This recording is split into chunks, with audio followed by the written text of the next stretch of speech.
ज़मीन और फ़िज़ाओं के बाद समंदर में भी पाकिस्तान की हुक्मरानी। पाकिस्तान ने एक ऐसा खुदकुश ड्रोन तैयार किया है जो ज़ेरे आब रहते हुए दुश्मन के जहाज़ों को निशाना बनाएगा। इस ड्रोन की खसूसियात क्या है? आमिर रज़ा मेरे साथ मौजूद हैं, उनसे बात करते हैं। जी आमिर भाई, ये एक खुदकुश ड्रोन तैयार किया है पाकिस्तान ने, जो कहा जा रहा है कि बड़ा जदीद ड्रोन है और भारतीय बहरिया के लिए तो ये एक कातिल साबित होगा। पहली बात तो यह है कि ये वाकई में जदीद है कि स्टेल्थ टेक्नोलॉजी है, ये पकड़ा नहीं जाएगा। ये इसकी जदीदियत है और ये 5वां एडिशन है PAP यानी 5MK इसको कहा जाता है, यानी ये 5वां एडिशन है। और PAP अगर आप मुझसे पूछे तो ये जो है फ्रेंच वर्ड है, पवासान ओतो प्रोपोसले। अब इसमें पवासान जो है ये मछली को कहते हैं, ओतो आटो से लिया है उन्होंने, और प्रोपोसले मूव करने वाली, यानी ये टेक्नोलॉजी है फ्रेंच टेक्नोलॉजी थी। और पाकिस्तान इससे पहले जो है MK3 और MK4 जो है इसको इस्तेमाल कर चुका है, लेकिन MK5 जो है ये आपने जिस तरह से अभी जिक्र किया कि पाकिस्तान ने ख़ुद से बना लिया है, तो ये बहुत बड़ी कामयाबी है। इसको कामाकाजी ड्रोन भी कहते हैं। आपको पता है कि दूसरी जंग अज़ीम में जो जापानीज़ थे उनको कामाकाजीज़ कहा जाता था, जो कि अपनी जान देकर दुश्मन के बहरी जहाज़ों को तबाह किया करते थे। यानी वो जहाज़ जो उस वक्त हवा में उड़ते थे वो खुदकुश थे, वो वापस नहीं आते थे। उनको वो टकराया जाता था और बहरी जहाज़ों को नुकसान पहुँचाया जाता था। उस वक्त बहरी क़ुव्वत होना ही क़ुव्वत की निशानी समझा जाता था। अब ये भी एक कामिकाजी ड्रोन है, यानी खुदकुश ड्रोन है। इसमें इसको 300 मीटर की गहराई तक ये जा सकता है और वहाँ पर जाकर दुश्मन की फैलाई बारूदी सुरंगों को जो है ना सिर्फ डिटेक्ट कर सकता है बल्कि उनको डिफ्यूज़ भी कर सकता है। और इसी तरह ये समंदर के अंदर रहते हुए जो आबदोज़े हैं उनको निशाना भी बना सकता है जो आपकी हदूद के अंदर आएँ। तो ये एक तरह से हिफाजती गार्ड है, ना नज़र आने वाला, किसी रडार सेक्शन के अंदर जो ये नहीं आता है। इसकी टेक्नोलॉजी जो है मैंने आपको बताया कि फ्रेंच टेक्नोलॉजी थी, लेकिन क्योंकि हम आजकल जो काम कर रहे हैं वो ये है कि हम टेक्नोलॉजी भी ट्रांसफ़र कर लेते हैं। ये दुनिया का माना हुआ ड्रोन है जो अब तक जंगी हालात के अंदर 4000 घंटे जो है समंदर के अंदर गुजार चुका है। यानी जंगी हालात के अंदर 4000 घंटे गुजारने के बावजूद ये PAP MK5 आज तक हिट नहीं हो सका। इसका यानी मतलब इसको आज तक पकड़ा ही नहीं जा सका। नहीं पकड़ा जा सका। जहाँ जहाँ ये इस्तेमाल हुआ वहाँ वहाँ इसने अपने कारनामे सर अंजाम दिए और पाकिस्तान उन खुशकिस्मत 4-5 ममालिक में शामिल है जिनके पास ये वाले ड्रोन की टेक्नोलॉजी है। फ्रांस है, बरतानिया है, इटली है, पाकिस्तान है। और पाकिस्तान में ये अगर तैयार होना शुरू हो गया है तो इसका मतलब ये है कि इसकी लागत भी कम होगी और इसकी प्रोडक्शन भी ज़्यादा होगी और पाकिस्तान के बहरी जहाज़ों के साथ इसको लिंक अप करना जो है वो बहुत ही आसान होगा। पाकिस्तान बहरिया पहले ही जो है बहुत ही तस्लीम शुदा क़ुव्वत है और इसको कभी किसी ने चैलेंज नहीं किया। भारत भी आज तक चैलेंज नहीं कर सका है। अभी सितंबर आने वाला है, 6 सितंबर को भी हम प्रोग्राम करेंगे।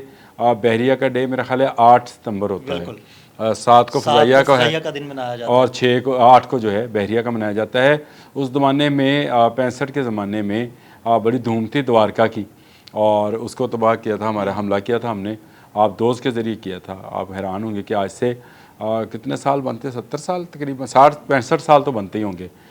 चलें हिसाब लगा लेते हैं उसका भी। लेकिन उस ज़माने में भी पाकिस्तान आबदोज़ इस्तेमाल कर रहा था। बहरी क़ुव्वत पाकिस्तान की 71 में भी इतनी पावरफुल थी कि भारतीय जो थे वो समंदर में नहीं आए थे। और उसके बाद आपने देख लिया जंग मई में भी कोई भारतीय जहाज़, कोई भारतीय बहरी जहाज़ की बात कर रहा हूँ, कोई आबदोज़ जो है उसने बहरे अरब में आने की ज़रूरत नहीं की है। यानी वो बहरा हिंद से निकलकर बहरा अरब में, हाँ जी, वो बहरे हिंद में ही उनकी एक आबदोज़ की मूवमेंट थी जिसे पाकिस्तान ने फ़ौरन डिटेक्ट कर लिया था। वो हमने बता दिया था कि हमने लॉक कर लिया। अरे क्रूज़ ने लॉक कर लिया था जी इसको, और उसको लॉक करने के बाद हमने जो है उसको ख़त्म कर देना था। जिस तरह से हमने जहाज़ गिराए थे 6, तो एक आबदोज़ भी जानी थी भारत की, लेकिन उन्होंने जल्द उनको समझ आ गई और वो अमेरिका के पाँव पकड़ गए।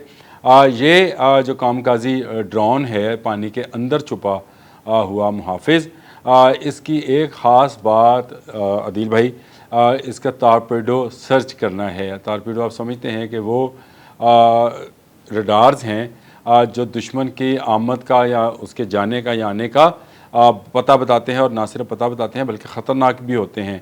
इन टारपेडो को इस्तेमाल करके बहुत सारी आबदोज़ों को डुबोया जाता है। ये कामिकाजी उसके लिए भी इस्तेमाल किए जाते हैं। वैसे इसका नाम कामिकाज़ी नहीं है, PAP है, लेकिन इसको दुनिया भर में आज मीडिया जो है इसी नाम से पुकारता है। बड़ी खूबसूरत इसकी शेप है। अगर आप देखें तो पहली नज़र में जब आपने मुझे तस्वीर भेजी तो मुझे पहली नज़र में देख के मुझे लगा जैसे मछली है कोई, बिल्कुल। और इसका नाम भी उन्होंने इसीलिए इसको PAP जो कहते हैं फ्रेंच ज़ुबान के अंदर, इसीलिए मछली के नाम पर है कि ये तैरता रहता है। और ये एक वायर के ज़रिए जो 2000 मीटर की वायर है उसके साथ जुड़ा रहता है अपने जहाज़ के साथ, और उसके साथ साथ ये सर्वेलेंस भी करता रहता है। और अगर इसको दुश्मन की तरफ से कोई ऐसे सिग्नल्स मसूल हों जिससे लगे का ख़तरा है हमारे शिप को, तो ये उस पर पलटकर वार भी कर सकता है। तो ये एक ऐसा ड्रोन है, उस पर खुदकुश हमला करता है। खुदकुश हमला करता है जी, बिल्कुल। कामिकाज़ी मैंने बार बार लफ्ज़ बोल रहा हूँ इसीलिए कि पाकिस्तान ने फ़ज़ा में तो कामिकाज़ी जो है ड्रोन्स बनाए थे, समंदर के अंदर भी अब ये टेक्नोलॉजी हासिल कर ली है। आज ये बड़ी बात है। और जिस तरह से आपको पता है कि पाकिस्तान अब आबदोज़ साजी में जा रहा है, हंगूर टाइप की 4 आबदोज़ें बननी हैं, वह पाकिस्तान में बननी है, कराची शिप यार्ड में। तो इसका मतलब है कि पाकिस्तान अब आबदोज़ साजी की तरफ आ रहा है और इसमें जदीद से जदीद चीज़ों को लेकर आएगा। ये भी एक आबदोज़ ही है, जिसको आप ये ना समझें, इसमें 130 किलोग्राम जो है नेटो बारूद जो है भरा जाता है, और ये बारूद किसी भी आबदोज़ को डुबोने के लिए काफ़ी है, और जो बड़े जहाज़ हैं उनको डैमेज करने के लिए काफ़ी है। यानी बड़े जहाज़ों से मुराद मेरी वो जहाज़ हैं जो त्यारा बरदार कराते हैं, उनको भी ये डैमेज कर सकता है।